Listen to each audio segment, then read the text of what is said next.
Actually बऱ्याच वेळेला आपण जेव्हा हे योगातले तत्व किंवा गाईडलाईन्स प्रिन्सिपल्स यांच्याकडे बघतो, त्यांच्याकडे आयडियलिस्टिक पद्धतीने नाही पाहायला पाहिजे. प्रॉब्लेम इथे येतो ज्यावेळेला आपण योगाच्या ह्या तत्वांना टॉप डाऊन भूमिकेतनं बघतो. टॉप डाऊन न करता बॉटम अप केलं पाहिजे असं मला वाटतं.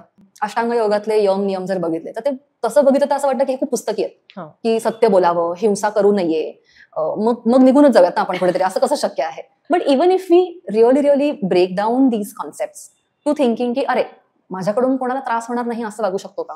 आपल्याकडे असं म्हटलं आहे की ठीक आहे सत्य बोलावं, पण सत्य बोलून जर कोणाला त्रास होणार असेल तर सत्याबरोबर प्रिय बोलतोय का हेही बघावं. त्यामुळे सत्य आणि प्रिय बोलावं. पण प्रिय बोलण्याच्या नादामध्ये असत्य बोललं जात असेल तर मौन धारण करावं, न बोललेलं बेटर. प्रत्येक वेळेला बोललंच पाहिजे काही जरुरी नाही आहे. तर हे जे तारतम्य आहे ना, ही जी विवेकबुद्धी हळूहळू डेव्हलप होते साधनेतून, प्रॅक्टिसेसमधून, तिथे calibration of behaviour, calibration of thought process, calibration of reactions हे व्हायला लागतात.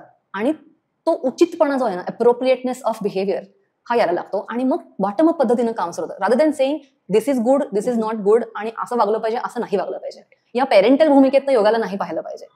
असं जर छोट्या छोट्या पद्धतीतनं आपण गेलो तर आय थिंक खूप हे कळेल की दिस इज नॉट अ बुकिश शास्त्र ॲट ऑल. उलट हे आज जास्त रेलेव्हंट आहे.